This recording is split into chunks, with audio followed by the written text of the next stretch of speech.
महाकाल में एक बड़ी प्यारी कथा आई है कि एक व्यक्ति जो था वो शरीर से उसको कोढ़ का रोग हो गया था।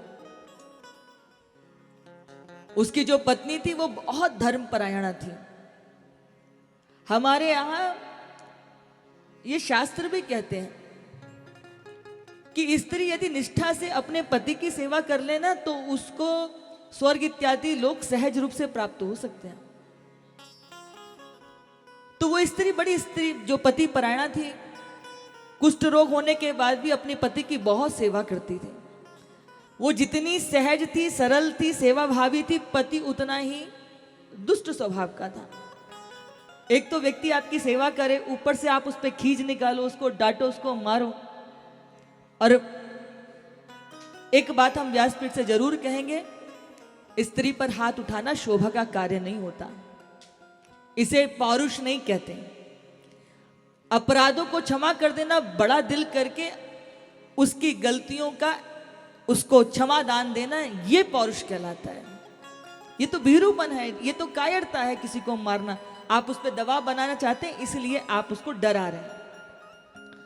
तो वो जितनी उसकी सेवा करती थी, पति उतना ही उसको झड़कता, उससे लड़ता, उसको 4 तरह की बातें सुनाता, लेकिन वो फिर भी सेवा करती थी।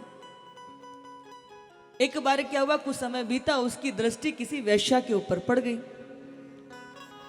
अब उसके मन में उस स्त्री के प्रति इतनी चाह पैदा हो गई। और आप तो जानते हैं कि जो नगर वधू होती है या जो वेश्या होती है, उसकी नियत 2 ही वस्तु पे रहती है, या तो रूप पर या धन पर। अब शरीर से कोढ़ी था, धन इसके पास था नहीं, गरीब थे ये लोग। अब ये इस वेश्या के चिंतन में दुखी रहने लगा। तो इसकी जो पत्नी थी उसको अच्छा नहीं लगा कि मेरा पति हर समय दुखी रहता है, पर मैं कैसे इसकी इच्छा पूरी करूं? ना तो मेरे पास धन है, ना ये रूपवान है, और वो उसका पति प्रसन्न हो जाए। आप सोचिए, कलयुग में तो ये कहीं देखने को ही नहीं मिलेगा। ऐसा लगता है सतयुग की कोई स्त्री रही होगी कि पति कोढ़ी है और पति दुखी है, तो ये दुखी हो रही है। तो इसने क्या सोचा कि मेरे पास धन नहीं है, क्यों ना मैं उस वेश्या को मना लूं, पर मनाऊंगी कैसे? तो ये उसके घर में आंगन में जाके चूल्हा चौका करने लगी, झाड़ू बुहारी करने लगी, उसकी खूब सेवा करती, भोजन इत्यादि बना के देने लगी। समय बीता धीरे धीरे, तो वेश्या इसकी सेवा से प्रसन्न हो गई। उसने कहा, तूने मेरी बहुत सेवा की है, इतना रीझ के तू काम करती है, मेरा मन हुआ कि मैं तुझे कुछ दे दूं, बता तू क्या चाहती है? उसने कहा, आप मेरी इच्छा जरूर पूरी करेंगे? बोले, हाँ जा, मैं तुझे वचन देती हूँ। बोले, देखो वचन दिया है, मुकर मत जाना, क्योंकि इच्छा ही ऐसी थी। उसने कहा कि देखो, मेरा पति ना, उसने जब से तुमको देखा है उसके मन में तुम बस गई हो, और वो तुम्हारे लिए हर समय पागलों की भांति बैठा रहता है, दुखी रहता है। अगर तुम उसकी इच्छा पूरी कर दो तो फिर मेरा जीवन धन्य हो जाएगा। आप सोचिए जरा, स्त्री सब कुछ स्वीकार कर सकती है, लेकिन उसका पति किसी पराई स्त्री के चक्कर में पड़े, ये स्त्री को कभी स्वीकार नहीं होता। लेकिन अपने पति की उस दुखी अवस्था को देख करके ये उस वेश्या के घर में सेवा करती है। क्या हुआ फिर? हुआ ये कि उस वेश्या ने वचन दिया था, तो उसने कहा ठीक है। अब इसका पति तो इतना अशक्य था, इतना कमजोर था कि वो अपने पैरों पर चलकर भी यहां तक नहीं आ सकता था। आप सोचिए कि वो जो स्त्री थी अपने पति को कंधे पे बैठा करके उसको वेश्या के पास लेकर के आई। अब ये द्वार पर बाहर बैठी है, पति अंदर है। वो वेश्या नाचती गाती उसकी सेवा करती, क्योंकि वो उस स्त्री की सेवा से इतनी प्रसन्न थी।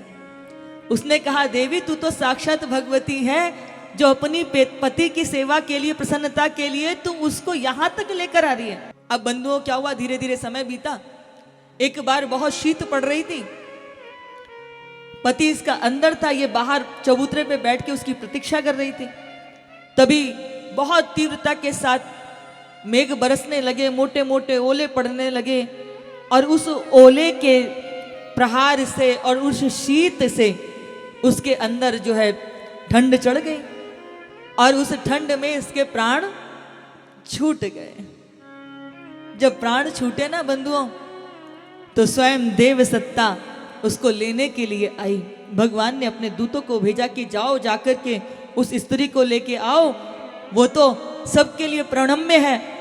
जब उस स्त्री को लेने के लिए आए ना देवदूत, तो उसने कहा कि नहीं, मैं अपने पति को छोड़कर यहाँ पर नहीं जा सकती, मेरा उद्धार हो जाए मेरे पति का उद्धार ना हो, ये कैसे हो सकता है।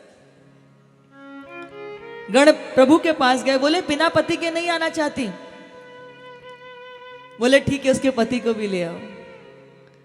पति को लेने के लिए आए तो वो वैश्या के बिना नहीं जाना चाहता, उसका मन उसमें अटका हुआ है। और वैश्या किसी एक की तो होती नहीं है, वो तो नगर वधू है, वो तो सबकी है, वो तो सबका मनोरंजन करती है ना। वो कहती है कि मुझे तो फिर ये सब चाहिए। भगवान कहते हैं कि ये देवी हमको चाहिए, और इस देवी के लाने के लिए चाहे जिसको लाना पड़े तुम उसको ले आओ। एक पतिव्रता नारी ने पूरे क्षेत्र को तार दिया, इतनी बड़ी सामर्थ्य होती है। भगवान ने कहा सबको ले आओ। इसलिए किसी घर में कोई सन्यासी बन जाए, कोई धर्मात्मा निकल जाए, कोई पतिव्रायण निकल जाए, उस पूरे क्षेत्र का उद्धार हो जाता है बंधु।